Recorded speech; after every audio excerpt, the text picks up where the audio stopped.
Assalamualaikum warahmatullahi wabarakatuh. Apa kabar? Kembali berjumpa dengan saya Hersman Arif dari Forum News Network. Mantan Gubernur DKI Jakarta Anies Baswedan tampaknya ini sudah hampir dipastikan akan kembali berlaga dalam pilkada serentak yang akan dilaksanakan pada 27 November nanti.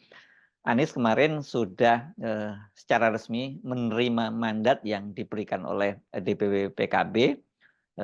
Sementara ini PDIP seperti dikatakan oleh Wakil Sekretaris Jenderal Utut Adianto itu berharap agar kadernya itu dapat mendampingi Anies Baswedan pada pilkada serentak nanti. Jadi ini kelihatannya ada tanda-tandanya PDIP makin serius. Utut menyampaikan hal itu kemarin ketika ditanya oleh wartawan, tapi Utut menyatakan bahwa itu baru pernyataan dari dia sebagai pribadi, belum menjadi keputusan resmi dari DPP PDIP.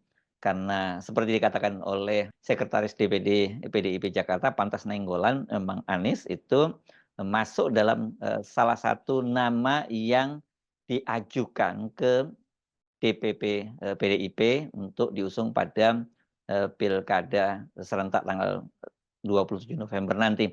Ada 10 nama di PDIP seperti nama mantan Gubernur Jakarta Ahok, kemudian ada juga nama mantan Panglima TNI Andika Perkasa, dan juga kan sebelumnya beredar nama seperti Menteri Sekretaris Kabinet Pramono Anung dan juga Menteri Sosial Tri Risma hari ini.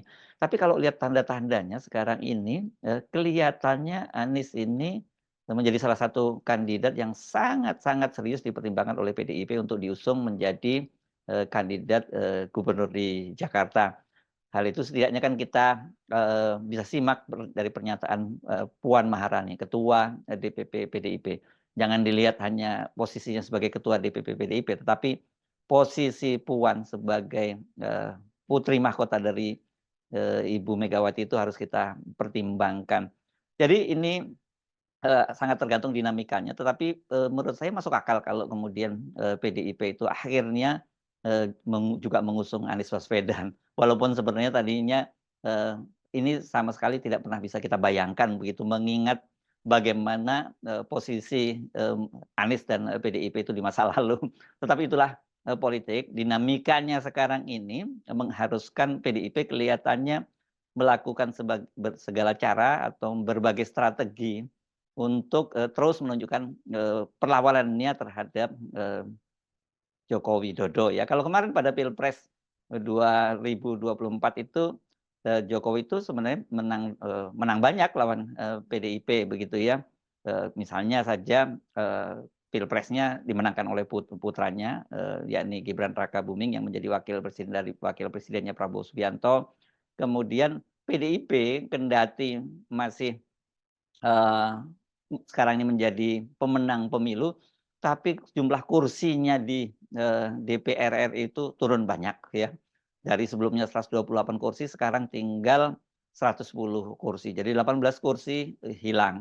Sementara di Jakarta juga gitu suaranya turun signifikan dan itu diambil alih oleh PKS. Jadi saya kira ini waktunya PDIP untuk membalas dendam gitu dalam tanda petik balas dendam secara politik, dan saya kira mungkin dalam kalkulasinya PDIP itu hanya akan terwujud kalau dia ikut mengusung Anies Baswedan. Karena bagaimanapun juga sekarang elektabilitas Anies Baswedan itu paling tinggi di Jakarta.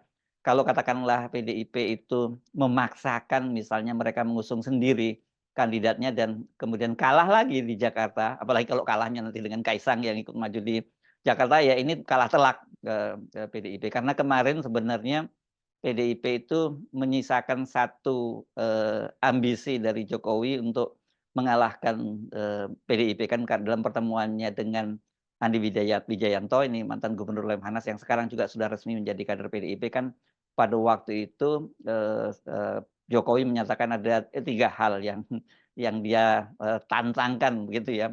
Pertama kan katanya bahwa Gibran Rakabuming itu bersama dengan Prabowo pasti menang. Sudah dibuktikan oleh Jokowi. Yang kedua, ini yang saya kira membuat PDIP itu makin marah dan dendamnya tidak ketulungan terhadap Jokowi, yakni soal suara PDIP itu akan diturunkan, digerus oleh Jokowi. Dua-duanya ini berhasil. Yang ketiga yang tidak sukses adalah PSI itu yang sekarang dipimpin oleh putra bontot dari Presiden Jokowi, Kaisang Pangarep, masuk ke kabinet ternyata gagal ya, walaupun sekarang sudah lewat sengketa di Mahkamah Konstitusi, tapi tampaknya tidak terselamatkan posisi dari PSI. Jadi sebenarnya posisinya 2-1. Tetapi kalau kemudian Jokowi itu bisa kembali memaksakan Kaisang Pangarep apakah menjadi gubernur atau wakil gubernur di Jakarta, karena ini kan jelas sinyalnya dengan keputusan Mahkamah Agung yang meloloskan persyaratan usia calon gubernur 30 tahun dari semula pada saat penetapan calon tapi menjadi saat pelantikan, ya berarti Kaisang itu akan maju kepada Pilkada Jakarta. Kita belum tahu lewat pintu mana Kaisang itu akan maju, tetapi sebagai Ketua Umum Partai Solidaritas Indonesia kan dia sudah punya ya hampir separuh tiket, karena PSI itu punya 8 kursi di DPRD DKI Jakarta. Jadi dia tinggal membutuhkan 14 kursi lagi. Sebenarnya yang paling ideal memang kemarin dia diusung oleh Gerindra, karena Gerindra punya 14 kursi di DPRD DKI Jakarta. Jadi kalau PSI dan Gerindra itu berkoalisi sebenarnya cukup untuk tiket maju Kaisang. Sayangnya kalau semula Kaisang itu disebut-sebut akan dipasangkan bersama dengan keponakannya Prabowo, yakni Budi Satrio Djiwandono, ternyata kemudian Prabowo memutuskan bahwa Budi Satrio itu tidak dicalonkan menjadi gubernur DKI Jakarta dan minta fokus ke DPR, dan secara mengejutkan kemudian Prabowo itu malah mengambil kader eksternal sebagai atau calon eksternal itu sebagai calon gubernur Jakarta, yakni Ridwan Kamil, sudah dinaturalisasi menjadi kader Golkar. Nah, tetapi ternyata Prabowo menyimpan strategi dengan menyalonkan Ridwan Kamil ini karena kemudian dia memasangkannya dengan kader internal. Jadi artinya kalau Ridwan Kamil itu dipasangkan dengan kader internal, ya nggak mungkinlah Kaisang masuk di situ. Kenapa? Karena masa iya Gerindra sebagai partai pemenang ketiga di DKI Jakarta tidak punya representasi wakil ya di situ ya, apakah sebagai gubernur atau sebagai calon gubernur. Jadi kelihatannya pintu Kaisang untuk menjadi calon wakil gubernur yang diusung oleh Gerindra itu tertutup. Jadi dia harus mencari pintu lain begitu ya, mencari tiket lain. Saya kira Jokowi masih punya peralatan yang cukup karena dia masih menjadi presiden sekarang untuk memaksakan putranya itu menjadi setidaknya calon wakil gubernur. Dan jangan kaget ya, karena sampai sekarang kan juga belum resmi pendaftaran. Sangat mungkin saja nantinya Kaisang itu tiba-tiba dipaksakan menjadi wakilnya Ridwan Kamil. Padahal sebenarnya kita tahu dengan mencalonkan Ridwan Kamil berpasangan dengan internal itu kan sebenarnya Prabowo secara tidak langsung itu menutup pintu pencalonan Kaisang yang pertama, dan peluangnya untuk memenangkan Pilgub Jakarta juga cukup besar. Yang kedua itu keuntungannya dia bisa menyingkirkan Ridwan Kamil dari Jawa Barat dan menempatkan kader Gerindra yakni Deddy Mulyadi, sekali lagi ini juga kader naturalisasi karena sebelumnya dia adalah politisi Golkar, untuk menjadi gubernur di Jawa Barat. Sebab kalau masih Ridwan Kamil ada di Jawa Barat dan dia dicalonkan oleh Golkar di Jawa Barat, jadi peluang dari Deddy Mulyadi untuk memenangkan Pilkada Jawa Barat itu sangat berat. Jadi ini catur politiknya seperti itu ya. Nah, kita balik lagi ke topiknya PDIP itu. Jadi kalau PDIP ini lepas nanti Kaisang itu maju dari tiket dari koalisi partai apa, ya pilihannya buat PDIP tidak ada lain kecuali dia memasangkan dengan Anies Baswedan. Nah, ini yang itu meskipun Lutut menyatakan bahwa ini masih harapan pribadi, tapi saya kira itulah sekarang dinamika politik yang sedang ada di PDIP. Kita mesti bisa mendeteksi itu dengan pencalonan atau dimasukkannya nama Anies Baswedan dalam 10 calon dari kandidat gubernur yang diusung oleh DPD DKI Jakarta saja. Itu merupakan satu kejutan yang luar biasa, sebab selama ini kan PDIP di Jakarta itu menjadi oposisi yang paling keras, jadi penentang Anies yang paling keras. Tapi belakangan kita lihat sikap mereka sudah berbeda. Komentar-komentar anggota DPRD di DKI Jakarta terhadap Anies itu sangat positif dan mereka menilai bahwa Anies memang gubernur yang cukup berhasil, apalagi kalau kemudian dibandingkan dengan pejabat Gubernur Heru Budi yang ini adalah orangnya Jokowi. Jadi kita masih menunggu, tetapi saya menilai ini menunjukkan sikap makin serius dari PDIP untuk mendukung Anies Baswedan. Siapa wakilnya nanti yang yang akan dipasangkan bersama dengan Anies Baswedan. Nah, ini yang saya kira masih jadi hitung-hitungan yang harus betul-betul tepat, dan tapi seperti dikatakan oleh Utut sekali lagi tadi, dia berharap bahwa kader PDIP bisa menjadi pendamping dari Anies Baswedan. Nah, soal bahwa Anies Baswedan ini kalau dalam pacuan kuda untuk Pilkada DKI Jakarta ini dia sudah paling depan. Ya, saya kira itu sebenarnya sinyalnya itu bisa terlihat dengan keputusan dari DPW PKB DKI Jakarta untuk mencalonkan Anies Baswedan. Kemarin muncul banyak pertanyaan kan ini baru DPW belum DPP. Sama seperti kalau kita ngomongin DPW kan sebenarnya DPW PKS lebih dulu mencalonkan Anies Baswedan. Tetapi kita tahu bahwa keputusan siapa yang akan diusung menjadi gubernur dan calon wakil gubernur itu bukan domain dari DPW atau DPD 1.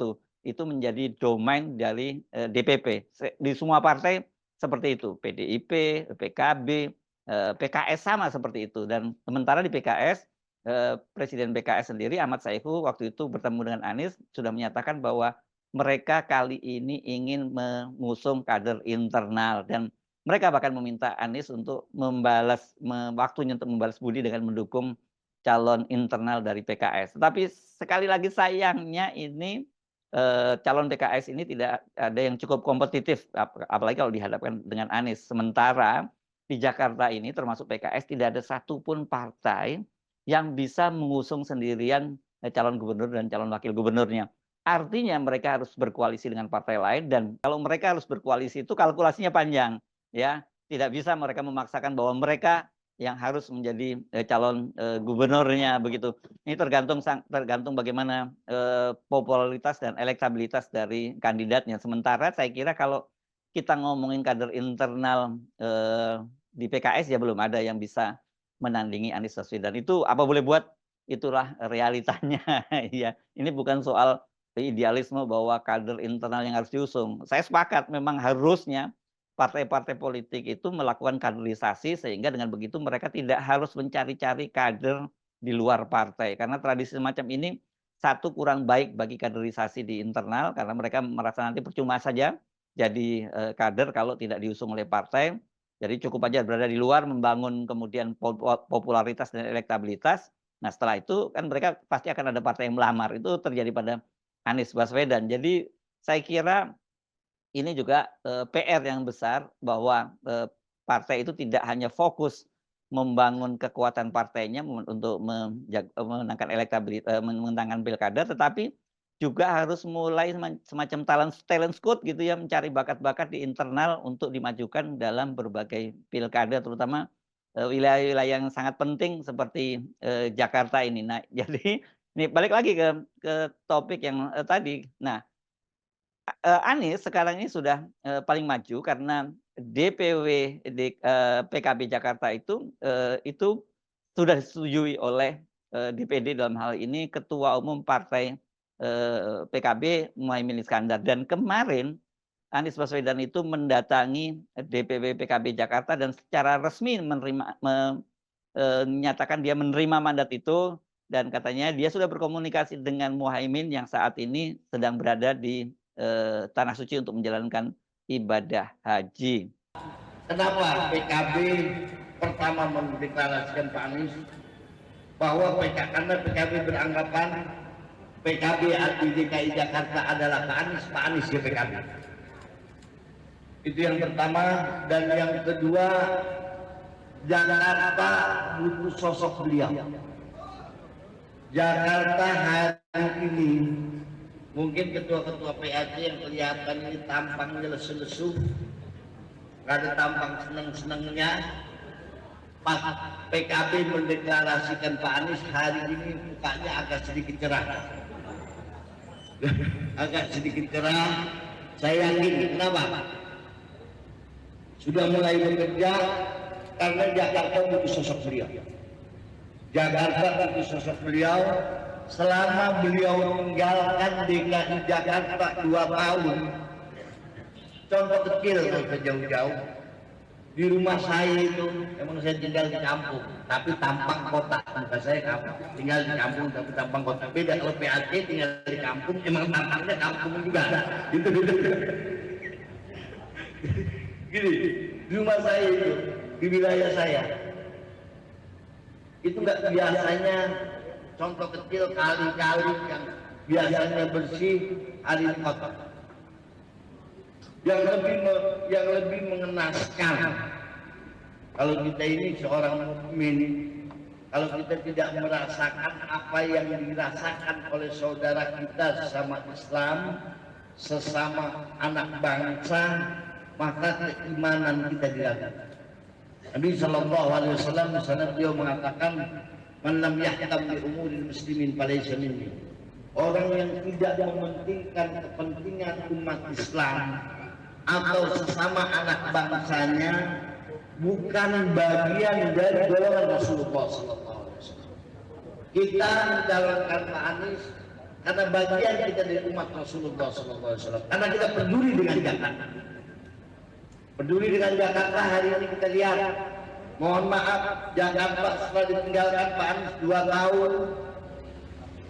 Ini yang sering komplain Pak Anies. Nama saya ini pengurus masjid, musola, rumah ibadah lah terutama. Dulu biasanya musola itu sama Pak Anies itu dapat 1,5 juta itu. 1,5 juta per bulan, hari ini turun dipotong 50%. Padahal dari uang amal itu mereka nggak cukup. Itu contoh kecil. Lansia sekarang mereka kurang, ditambah lagi KJP sampai hari ini tertunda belum cair. Dan ini tidak akan terjadi pada waktu Pak Anies jadi gubernur. Makanya kalau Jakarta ingin benar-benar rapi, Jakarta ingin benar-benar selesai dalam artian masyarakat bawahnya senang, bahagia, tiada lain pilihan PKB tepat. Nah, bagaimana respon dari Anies? Ini sangat menarik ya. Kalau tadi kan jelas dikatakan oleh Ketua DPW PKB Jakarta itu, kenapa mereka menginginkan Anies ini, karena Anies memang betul-betul berhasil membangun Jakarta, terutama dirasakan oleh kalangan kelas bawah yang selama ini termarginalkan.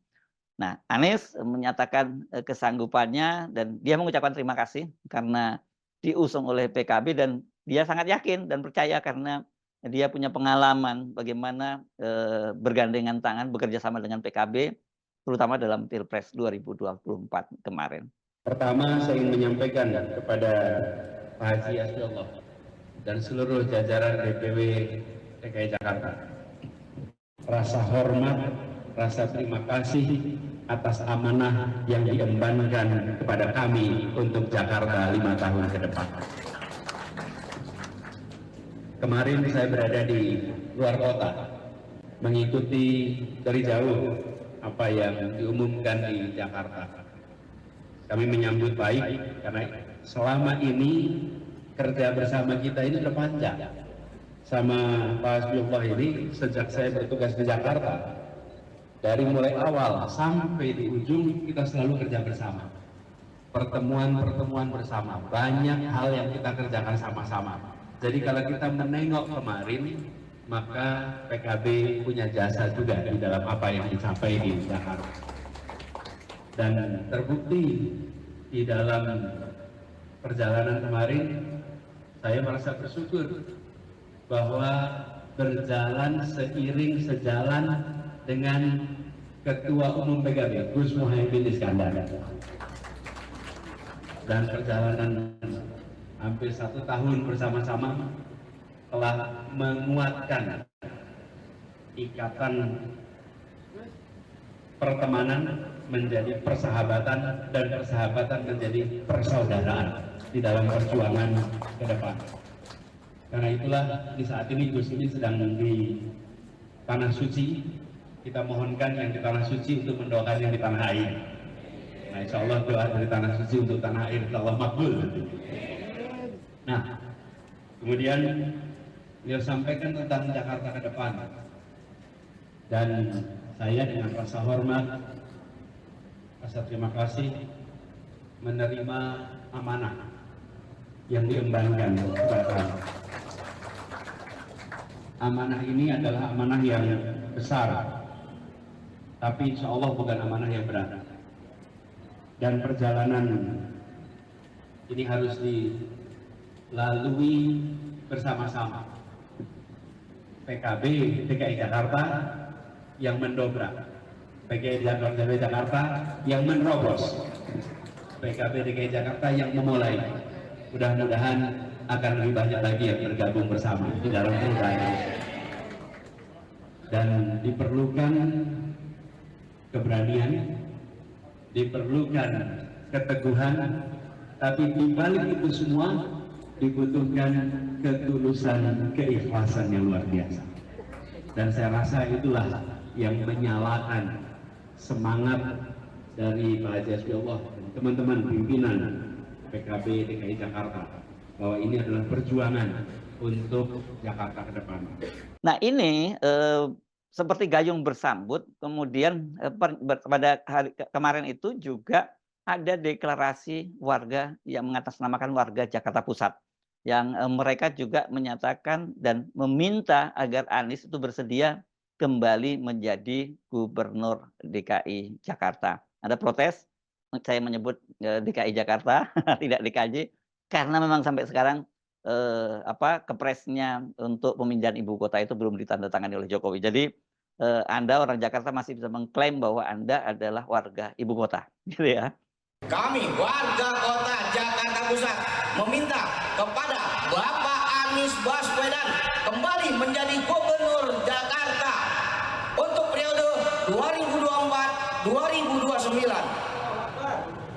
Bertempat di gedung kawasan Kelurahan Cempaka Baru, Kecamatan Kemayoran, Jakarta Pusat, sejumlah 51 orang lebih warga kota Jakarta Pusat yang terdiri dari 8 kecamatan. Kecamatan Senen, Kecamatan Gambir, Tanawang, Cempaka Putih, Kecamatan Dua Taru, Kecamatan Menteng, Sausa, Kemayoran. Pertimbangan kepada Bapak Anies Rashid Baswedan diminta kembali menjadi Gubernur DKI Jakarta periode 2024-2029 antara lain: 1. Berhasil menata drainase kota Jakarta sehingga Jakarta yang sebelumnya dikenal dengan banjir, kota menjadi tertib, banjir menjadi habis. 2. Nyaris seluruh drainase wilayah kota Jakarta lebih cantik dan rapi. 3. Kawasan UMKM Jakarta Benyamin Sueb menjadi lebih rapi. 4. Sejak tahun 2022 era Bapak Anies Baswedan, Jakarta sudah memiliki stadium bertaraf internasional, yaitu Jakarta International Stadium yang disingkat dengan JIS. 5. Pembebasan pajak PBB dengan NJOP di bawah 2 miliar. 6. Formula E sukses digelar di Jakarta. 7. Revitalisasi kota tua. 8. Konsep biopori mampu menjadi salah satu solusi banjir di Jakarta. 9. Di setiap jalur utama Jakarta, jalan protokol Jakarta tersedia jalur sepeda. 10. Setiap pedestrian jalan protokol Jakarta tersedia jalur khusus untuk disabilitas. 11. Rumah DP 0%. 12. Modernisasi modal transportasi Jakarta hingga ke pelosok pemukiman warga DKI Jakarta. Dan masih banyak lagi prestasi dan pencapaian Bapak Anies Rashid Baswedan selama memimpin Jakarta dari periode 2017 sampai 2022. Sebagaimana diuraikan oleh kami yang seperti tadi. Oleh sebab itu, kami meminta kepada Bapak Anies Rashid Baswedan untuk bersedia memimpin DKI Jakarta.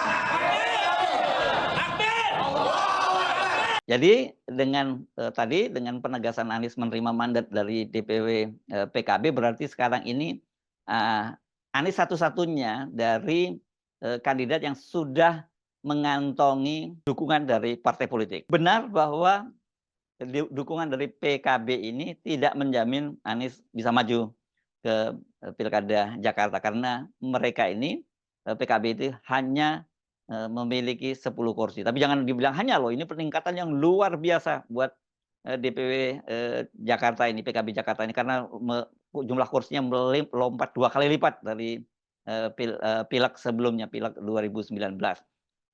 Nah, karena itu Anies masih butuh dukungan dari partai lain. Tadi kalau kemudian DPP PDIP itu menyatakan yes, kita sepakat mendukung Anies Baswedan, maka resmi Anies akan dapat tiket. Kenapa? Karena PDIP itu sekarang ini memiliki 15 kursi di DPRD DKI Jakarta.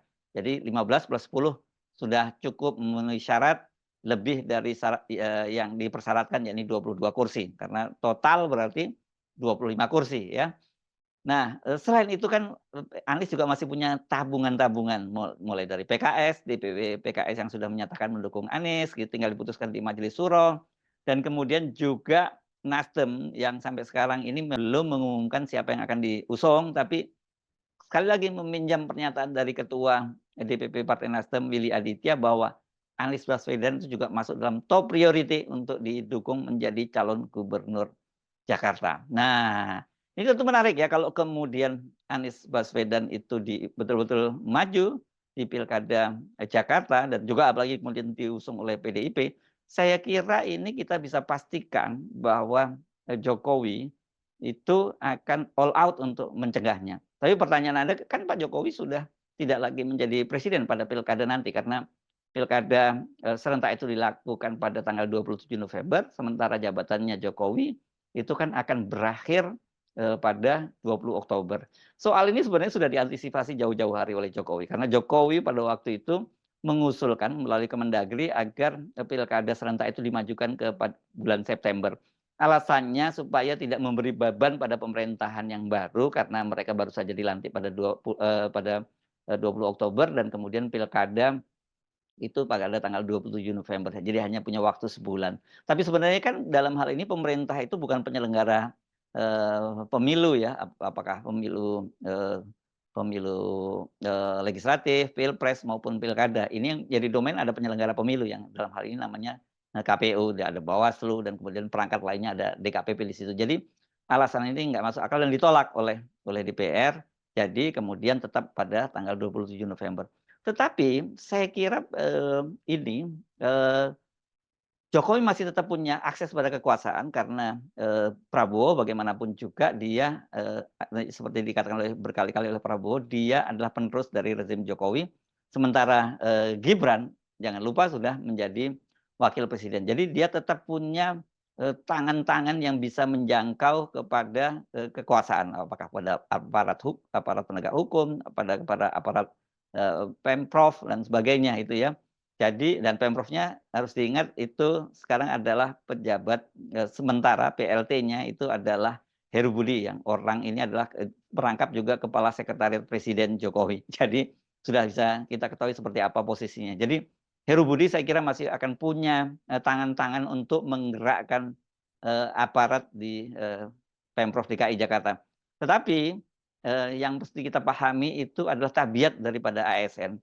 Tabiat ASN ini karena bagaimanapun juga mereka ini akan penguasanya atau gubernur atau presidennya itu bisa bergantian dari satu kekuatan politik lain. Mereka biasanya ini akan cenderung segera berpihak pada kandidat yang perkirakan akan memenangkan pertarungan. Dalam hal ini saya kira Anies masuk dalam kalkulasi mereka. Jadi kalau toh diperintahkan oleh Heru Budi, ada kemungkinan mereka itu wait and see gitu ya. Bisa yes, tapi belum tentu bisa bergerak. Ya biasalah, kalau mereka nantinya ketahuan itu all out untuk memotong Anies, ya kemungkinan mereka bisa terancam juga kalau Anies nanti terpilih. Tetapi sebenarnya kalau kita belajar dari pengalaman pada Pilkada 2017, Anies itu tidak pernah mengganti para pejabat-pejabat yang sudah eksis begitu ya. Tapi kalau keterlaluan, saya kira ini pasti juga akan dipertimbangkan. Jadi saya kira ini buat Anies dan PDIP itu tidak akan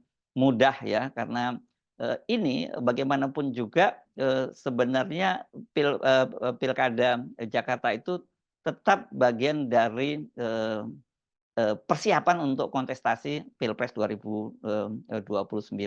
Sekedar kita mengingatkan kembali mengapa pilkada serentak itu dimundurkan gitu. Harusnya kan pilkada di Jakarta itu tahun 2022, Anies terpilih pada pilkada tahun 2017 dan berakhir masa jabatannya pada tahun 2022. Tetapi kemudian semua pilkada itu dimundurkan menjadi tahun 2024 dengan alasan supaya bisa serentak. Tetapi sesungguhnya salah satu alasan itu adalah, mungkin Anda akan menganggap berlebih-lebihan, tapi kalau sekarang pasti Anda bisa menyatakan yes bahwa itu betul. Ya karena Jokowi itu ingin memotong peluang Anies Baswedan untuk maju pada Pilpres 2024.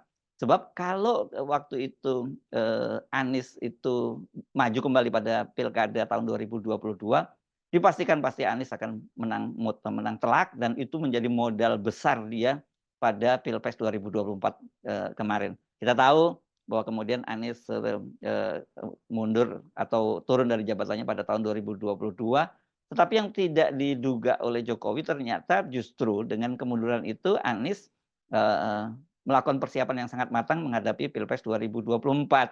Nah, apalagi kemudian ada Nasdem yang mengusungnya, padahal kan tadinya Jokowi sudah memastikan tidak ada satupun partai yang akan mengusung Anies Baswedan, karena pada waktu itu kan yang tersisa di oposisi, di kubu oposisi itu tinggal PKS dan Demokrat, dan itu tidak cukup untuk mengusung menjadi kandidat calon presiden dan calon wakil presiden, karena kursi kedua partai ini tidak mencapai 20%. Gabungan antara PKS dan Demokrat itu tidak cukup 20%. Jadi secara teori sesungguhnya pada waktu itu Anies Baswedan itu tidak mungkin maju pada Pilpres. Tapi kemudian kita tahu ceritanya seperti apa, dan kemudian Anies maju dan Jokowi berhasil menggagalkannya melalui pengerahan yang sangat masif aparat penegak hukum, aparat pemerintah daerah, dan juga pengerahan sumber daya pendanaan dari APBN, yakni berupa bansos gitu ya.